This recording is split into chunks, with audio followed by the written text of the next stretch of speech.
Hello, I'm a hip and knee arthroplasty surgeon.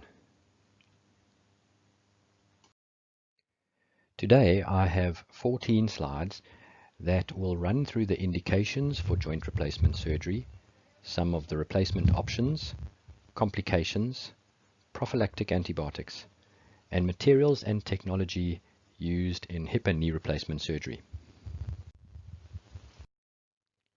Okay, so assessing the indications, it's useful to use the usual framework of history, examination, and special investigations. On the history, assessment of the pain is important. Hip osteoarthritis typically presents with anterior groin pain, often radiating down the front of the thigh to the knee. Patients indicating pain in the buttock should make you think of lower back pain. When the pain occurs is quite important. The so-called startup pain is typical of osteoarthritis, and this often occurs after patients have been sitting or resting for a prolonged period, and patients often describe it as having to warm their joint up before it feels okay to move around. What causes the pain is also important to assess. Some patients require quite a strenuous amount of activity to bring the pain on, and others can have pain with simple movements such as climbing a few steps. You need to ask about analgesia use, as some patients have dramatic relief of symptoms with the use of infrequent simple analgesia. Non-steroidal anti-inflammatories are often very useful at getting rid of pain due to degenerative joint conditions. The effect that the disease has on the patient's activities of daily living helps us decide on when to perform surgery. Typically, patients with hip osteoarthritis will get to problems doing their shoes and socks and cutting their toenails when the disease is severe enough to warrant operative management. Both hip and knee osteoarthritis can cause significant sleep disturbance, which has a major impact on the patient's health. The medical history is very important. Joint replacement surgery is major surgery, and patients who have medical risk factors that are severe should probably not have surgery, and non-operative treatment would be best. The orthopedic examination is divided into look, feel, and move. During the look aspect, one needs to assess for previous surgery and try and ascertain the position of the joint relative to the contralateral side or relative to what is known to be normal. When feeling the joint, you can feel for crepitus in an arthritic joint, and one should be alerted if there is superficial tenderness, as this is not usually present in degenerative joint disease. Assessing the movement of individual hip and knee joints can be performed quite well with the patient in a seated position. I don't think an X-ray is a special investigation, and I feel it is mandatory in the assessment of an orthopedic patient for possible joint replacement. The typical X-ray features of osteoarthritis are joint space narrowing, osteophyte formation, subchondral sclerosis, and subchondral cysts. Of these, I think joint space narrowing is the most important, and I prefer to wait until it is bone on bone before offering surgery. This is an example of mild osteoarthritis with typical medial compartment joint space narrowing in the AP X-ray of a knee. This is severe osteoarthritis, where you can see complete loss of joint space on the medial side, and this is what we would consider bone on bone. I like to do an X-ray of both knees standing so that I can compare the sides and also assess the effect of weight bearing on the joint space. Of course, like all orthopedic X-rays, we require two views. This slide only shows the AP view, but a lateral view is also mandatory. This slide shows an AP X-ray of a normal left knee on the left-hand side and a valgus bone-on-bone arthritic left knee on the right-hand side. The middle X-ray is a right knee AP view showing a typical knee replacement. The first X-ray is an AP pelvis of a male with a right uncemented total hip replacement and a left relatively normal hip. If you are faced with a patient who comes to see you with this X-ray, the first thing to say is that a series of X-rays spaced over a number of months apart is most useful when making an assessment.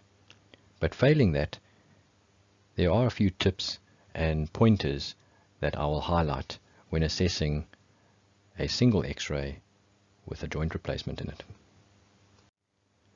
First of all, make sure it is an adequate X-ray and that you can see the entire prosthesis, and then start systematically. I usually start at the acetabular component. The first thing to look for is the position of the component. It usually should lie at a 45-degree angle of inclination or abduction angle. There should not be a lytic line around the cup suggesting loosening, and it should be approximately at the same level as the opposite hip joint center. Next, the femoral component should be inside bone on both the AP and the lateral film, and the tip of the greater trochanter should line up approximately with the center of the femoral head, or match that of the contralateral side. The next aspect on the femur that needs to be assessed is the level of the lesser trochanter relative to the contralateral side, as this will give you an indication of the leg lengths. This X-ray shown is normal. The second X-ray is an AP pelvis of a female showing mild osteoarthritis of both hips. The joint spaces are relatively well preserved, and the only feature is osteophyte formation bilaterally. The pelvis appears tilted relative to the X-ray film. The right iliac crest is further away from the top of the film than the left. If the patient were standing, this would imply a shorter right leg, but the labeled film is supine, which implies a problem in the lumbar spine causing the pelvis to tilt. Okay, so what can go wrong? Fortunately, death, usually due to venous thrombus embolism, is exceedingly rare. However, deep vein thrombosis is quite frequently encountered and is most often asymptomatic. PJI, or periprosthetic joint infection, is our big headache. Currently around the world and at Groote Hospital, we have an infection rate of approximately 1%. All prosthetic joint infections need highly specialized treatment to minimize morbidity. Multi-drug resistant organism infections often require multiple staged operations with antibiotic cement spaces, prolonged hospital stay, intravenous, multiple antibiotic treatment regimes, and specialist input from infectious diseases and microbiological colleagues. Dislocation in the first year is also about 1%, but can become more frequent as the prosthesis wears out. LLD, or leg length discrepancy, can occur after hip replacement surgery, not knee replacement surgery, and is one of the leading causes of litigation against orthopedic surgeons in the US. ROM stands for range of motion, and this is just to remind you that the primary indication for hip and knee osteoarthritis is pain. Improved mobility may be forthcoming following surgery, but typically patients with knee osteoarthritis do not get more range of motion post-surgery. The hips tend to do a little bit better with movement, but once again the primary indication is pain. I've put here a revision because many patients ask how long their prosthetic joint will last. Currently, we are seeing a 95% survivorship of joints that were put in 20 years ago. Hopefully with more modern materials, this will prove to be even longer in the future. The term aseptic loosening is what is given to a prosthesis after wearing out, and is the main reason for revising a prosthesis after 15 years. I have highlighted dissatisfaction as a complication or risk. I think the biggest problem is a mismatch of surgeon and patient expectations. And just to point out that knee surgery patients tend to have a higher dissatisfaction rate than hip patients. I'm not entirely sure about the reason for this, although I have alluded to range of motion problems previously. Antibiotic prophylaxis is important to mitigate against the risk of infection. The first point to note is that microorganisms are ubiquitous, and infection is related to the type of organism, the amount of the inoculate, the immunity of the patient, and the fact that there is a foreign material or prosthesis in the wound.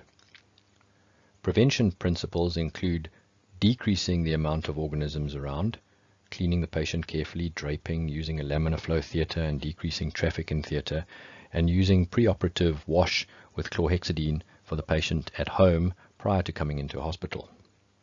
One can optimize the immunity of the host, checking the albumin and making sure the hemoglobin levels are in the normal range, and in patients with HIV or other forms of immune compromise, monitoring the immune function and CD4 count may be useful. Preventing infection by using prosthesis can be helpful. Monofilament suture in the skin particularly, and tantalum is a particular metal used in certain prostheses that may be more resistant to infection. Prolonged antibiotic use drives resistance and ideally should be used for only 24 to 48 hours. Good tissue levels are obtained 3 to 4 hours after skin incision, if given more than 30 minutes before the start of surgery. Repeat the dose of antibiotics if there has been prolonged surgery or more than 1500 ml of blood loss. Antibiotic prophylaxis when undergoing dental procedures should be considered within 2 years of having a joint replacement. The left-hand picture shows a total knee replacement. The femoral component is designed to replace a thin layer of bone and the damaged articular cartilage of the femur. The polyethylene insert provides the articulating surface and replaces some of the internal ligamentous structures of the knee that are removed during surgery, and the tibial base plate inserts into the tibia, replacing the damaged cartilage and a small amount of bone.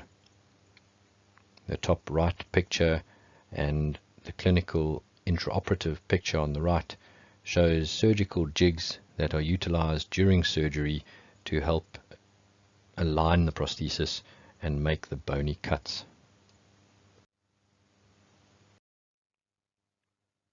Technology has become extremely helpful in planning and performing surgery. The top left picture shows a 3D printed reconstruction of a patient's knee obtained from preoperative CT scans, and the associated custom designed cutting guide is shown on the right hand side, placed intraoperatively onto the patient's bone once the joint has been exposed by the surgeon. The planning of this can be done preoperatively on a computer-assisted design format, and the surgeon can make specific adjustments, allowing the manufacturer to place the cutting guide in exactly the right position on the model, which then can translate into surgery at the time of the procedure. There are also robots that can be used in the operating theatre. The bottom two pictures show how this can be done. Arthroscopy of the hip joint has become more popular in the last 10 years or so. This is due to an improvement in the instrumentation, as the tools need to be longer to access the deeper joint, and the angles of view on the viewing instruments need to be different to allow the surgeon to see into all corners of the confined hip joint space. So we are able to use a scope to look inside the hip joint, which is useful for diagnostic purposes. We can use a shaver to debride or remove soft tissue structures that may be damaged, a burr to burr away bony osteophytes, or prepare the bone bed for insertion of an anchor and a reattachment of soft tissues. And there is an ablator, which is a diathermy or coagulating instrument useful for cutting soft tissues and stopping the bleeding of small blood vessels. The procedure is usually performed under general anesthetic using a traction table, which does pose some degree of small risk to stretching of the soft tissues, particularly the nerves. And depending on the procedure, takes between 1 and 3 hours, and the patient would typically stay 1 night in hospital. The main indication for hip arthroscopy in my practice is femoroacetabular impingement, or FAI. This is being increasingly recognized by physiotherapists, sports physicians, and general practitioners. The picture on the bottom right shows the typical setup with 3 portals entering into the hip joint, and the picture on the top is an intra-articular picture of a hip labral tear. On the right hand side is the femoral head. Inferiorly is the acetabular cartilage, and the probe is sitting in a tear between the rim of the acetabulum and the acetabulum or acetabular labrum. This damage is caused by impingement of the femur against the acetabulum. It is possible arthroscopically to repair this labral tear by inserting a suture anchor into the bone of the acetabular rim and tying it over the labral tissue. Femoroacetabular impingement can be caused by a cam or pincer lesion. A cam lesion occurs on the femoral side, decreasing the femoral head-neck offset, resulting in earlier contact between the femur and the acetabulum at the edges of the range of motion of the hip joint. And a pincer lesion occurs on the acetabular side, and both of these lesions can be removed to a certain degree by arthroscopic use of the burr. Minimally invasive hip surgery is currently the rage. Not only is it about a small skin wound, much more importantly, it is about the principle of intramuscular and intranervous tissue plane utilization and soft, careful handling of the soft tissue structures vital to the functioning of the hip joint.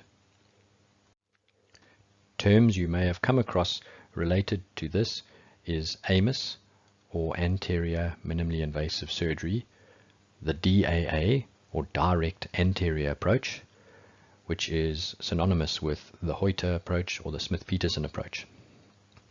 In my practice, direct anterior approach surgery is not for everyone due to the limited exposure of the approach, and I offer it to patients with appropriate anatomy. Thank you for listening, and I hope you enjoyed this talk on joint replacement surgery.